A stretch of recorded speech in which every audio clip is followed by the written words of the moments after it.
Many reports repeatedly feature the same elements, such as logos, footers, or legal disclaimers. Manually inserting these into each report individually is not only tedious, but often error-prone.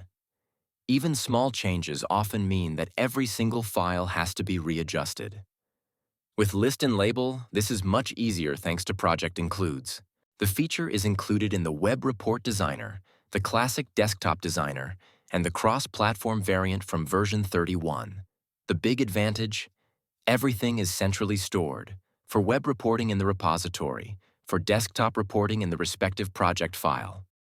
This automatically updates all content where the module is used, keeping everything consistent with minimal effort. Let's take a practical look at the entire process within the Web Report Designer.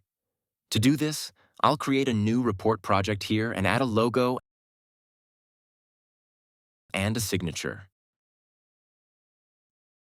Next, I open a different project where I want to add this module. I select Create New Project Include and load the newly created project from the repository. All included elements are now automatically inserted, exactly as they were placed in the original project. If I later change something, like adding a new image to the project module and saving it, the adjustments will be automatically applied to all linked projects.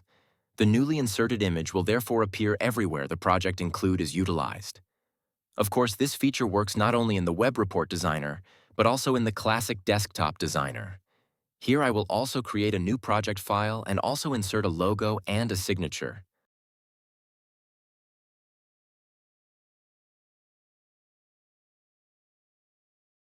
And I'll save the file locally this time. Then I'll open another project. Click on Project and Project Includes, and then select the previously saved file. The principle stays the same, of course. Changes to the central component are automatically adopted in all projects where it's integrated.